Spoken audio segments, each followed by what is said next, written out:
IT ತನಿಖೆಯ ಮಾಹಿತಿ ಆಧರಿಸಿ ಇದೀಗ ಇಡಿ ದಾಖಲೆ ಪತ್ರಗಳ ಶೋಧವನ್ನು ನಡೆಸ್ತಾ ಇದೆ ಅನ್ನೋದರ ಮಾಹಿತಿ ಸಿಗ್ತಾ ಇದೆ. ಗೃಹ ಸಚಿವ ಪರಮೇಶ್ವರ್ ಅವರಿಗೆ ಇಡಿ ಅಧಿಕಾರಿಗಳು ಶಾಕ್ ಕೊಟ್ಟಿದ್ದಾರೆ. ಇದರ ಹಿನ್ನೆಲೆ ನೋಡ್ತಾ ಹೋದಾಗ ಐಟಿ ಅಧಿಕಾರಿಗಳು ಕೊಟ್ಟ ಮಾಹಿತಿ ಆಧರಿಸಿ ಇಡಿ ಅಧಿಕಾರಿಗಳು ಬಂದು ದಾಳಿ ನಡೆಸಿದ್ದಾರೆ ಅಂತ ನಾವು ಹೇಳ್ತಾ ಇದ್ವಲ್ಲ. 4 ವರ್ಷಗಳ ಹಿಂದೆ ಐಟಿ ಅಧಿಕಾರಿಗಳು ರೇಡ್ ಮಾಡಿರ್ತಾರೆ ಸಿದ್ಧಾರ್ಥ ಶಿಕ್ಷಣ ಸಂಸ್ಥೆಗಳ ಮೇಲೆ. ಸೊ ಅದರಲ್ಲಿ ಎಲ್ಲೋ ಮನಿ ಲಾಂಡ್ರಿಂಗ್ ನ ವಾಸನೆ ಐಟಿ ಅಧಿಕಾರಿಗಳಿಗೆ ಬರುತ್ತೆ. ಅವ್ರ ಕಾರ್ಯವ್ಯಾಪ್ತಿಗೆ ಕೆಲ ವಿಚಾರಗಳು ಬರೋದಿಲ್ಲ. ಹೀಗಾಗಿ ಆ ಕೇಸನ್ನು ಟ್ರಾನ್ಸ್ಫರ್ ಮಾಡಿರೋದ್ರ ಮೇಲ್ನೋಟಕ್ಕೆ ಮಾಹಿತಿ ಸಿಗ್ತಾ ಇದೆ. ಡೀಟೇಲ್ಸ್ ಕೊಡ್ತಾರೆ ಮುರಳಿ. ಹಿಂದಿನ ದಾಳಿಗೂ ಈ ದಾಳಿಗೂ ಹೇಗೆ ಕನೆಕ್ಟೆಡ್ ಅಂತ ಐಟಿ ಇಲಾಖೆಯಿಂದ ಏನಾದರೂ ಪತ್ರ ಹೋಗಿತ್ತಾ ಇಡಿಗೆ? ಏನೇನು ಮಾಹಿತಿ ಇದೆ?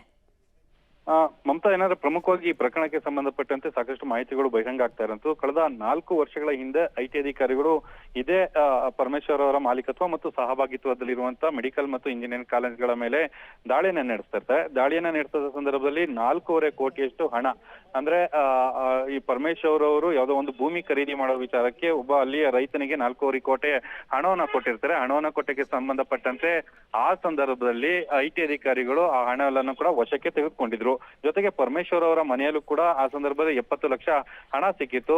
ಅದಕ್ಕೆ ಸಂಬಂಧಪಟ್ಟಂತೆ ಐಟಿ ಅಧಿಕಾರಿಗಳು ತನಿಖೆಯನ್ನ ನಡೆಸ್ತಾ ಇದ್ರು. ಜೊತೆಗೆ ಬೇನಾಮಿ ಸೆಕ್ಷನ್ ಅಡಿಯಲ್ಲೂ ಕೂಡ ಪ್ರಕರಣವನ್ನ ದಾಖಲು ಮಾಡಿಕೊಂಡು ಪ್ರತ್ಯೇಕವಾದ ತನಿಖೆ ಕೂಡ ಐಟಿ ಇಲಾಖೆಯಿಂದ ನಡೀತಾ ಇತ್ತು. ಆದ್ರೆ ಮನಿ ಲ್ಯಾಂಡ್ರಿಂಗ್ ಇರುವಂತದ್ದು ಅಷ್ಟು ದೊಡ್ಡ ಮಟ್ಟದಲ್ಲಿ ಹಣ 5 ಕೋಟಿ 20 ಲಕ್ಷದಷ್ಟು ಹಣ ಏನೋ ವಶಕ್ಕೆ ತೆಗೆದುಕೊಂಡಿದ್ರು. ಅದಕ್ಕೆ ಸಂಬಂಧಪಟ್ಟಂತೆ ಇಡಿ ಅಧಿಕಾರಿಗಳಿಗೆ ಇದರ ಬಗ್ಗೆ ಸಂಪೂರ್ಣವಾದ ಮಾಹಿತಿಯನ್ನ ರವಾನೆಯನ್ನ ಮಾಡಿದ್ರು. ಆ ಹಿನ್ನೆಲೆಯಲ್ಲಿ ಭೂಮಿಯನ್ನ ಪರಭಾರೆ ಮಾಡುವಂತ ವಿಚಾರ ಮತ್ತು ಹಣ ಮನಿ ಲ್ಯಾಂಡ್ರಿಂಗ್ಗೆ ಸಂಬಂಧಪಟ್ಟಂತೆ ಹಣದ ವ್ಯವಹಾರಗಳೇನಿತ್ತು, ಅಂದ್ರೆ 5 ಕೋಟಿ 20 ಲಕ್ಷ ಹಣದ ನಗದು ಹಣ ಏನ್ ಸಿಕ್ಕಿತ್ತು ಅದಕ್ಕೆ ಸಂಬಂಧಪಟ್ಟಂತ ಒಂದಷ್ಟು ಆರ್ಥಿಕ ವ್ಯವಹಾರಗಳ ಬಗ್ಗೆ ಒಂದಷ್ಟು ಮಾಹಿತಿಗಳನ್ನ ಕಲೆ ಹಾಕ್ಲಿಕ್ಕೆ ಇಡಿ ಅಧಿಕಾರಿಗಳು ಈಗ ತನಿಖೆ ಅಂದ್ರೆ ದಾಳಿಯನ್ನ ನಡೆಸಿರುವಂತದ್ದು, ದಾಖಲೆಗಳನ್ನ ಪರಿಶೀಲನೆಯನ್ನ ಮಾಡಿರುವಂತದ್ದು. ಯಾಕಂದ್ರೆ ಕಳೆದ 4 ವರ್ಷಗಳ ಹಿಂದಿಂದನೂ ಕೂಡ ಇಡಿ ಅಧಿಕಾರಿಗಳು ಯಾವುದೇ ರೀತಿಯ ಪ್ರಕ್ರಿಯೆಯನ್ನ ಮಾಡಿರ್ಲಿಲ್ಲ.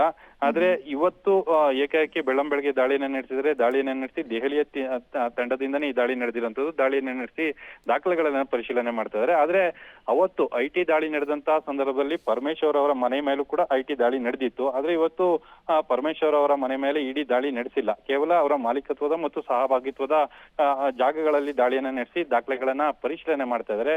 ಮುಂದಿನ ಹಂತಗಳಲ್ಲಿ ಅಂದ್ರೆ ಸಹಭಾಗಿತ್ವ ಇರೋ ಹಿನ್ನೆಲೆಯಲ್ಲಿ ಇಡಿ ಅಧಿಕಾರಿಗಳು ಅವರನ್ನ ವಿಚಾರಣೆಗೊಳಪಡಿಸುವಂತ ಸಾಧ್ಯತೆಗಳು ಕೂಡ ಇರ್ತವೆ. ಸದ್ಯಕ್ಕೆ ಇವತ್ತು ಇಡಿ ಅಧಿಕಾರಿಗಳ ಏನು ತನಿಖೆ ಅಥವಾ ದಾಳಿಯಿಂದ ಸದ್ಯಕ್ಕೆ ಪರಮೇಶ್ವರ್ ಅವರು ಬಚಾವಾಗಿರುವಂತದ್ದು. ಆದ್ರೆ ಅವರ ಕಚೇರಿಗಳ ಮೇಲೆ ದಾಳಿಯನ್ನ ನಡೆಸ್ತಾರೆ. ದಾಳಿಯನ್ನ ನಡೆಸಿ ದಾಖಲೆಗಳನ್ನ ಪರಿಶೀಲನೆಯನ್ನ ಮಾಡ್ತಾ ಇರುವಂತದ್ದು. ಮಮತಾ, ಧನ್ಯವಾದ ಮುರಳಿ ತಮ್ಮೆಲ್ಲ ಮಾಹಿತಿಗಾಗಿ. ಸದ್ಯಕ್ಕೆ ಇಡಿ ರಡಾರ್ ನಲ್ಲಿ ಡಾಕ್ಟರ್ ಜಿ ಪರಮೇಶ್ವರ್ ಅವರು ಬರ್ತಾ ಇದ್ದಾರೆ.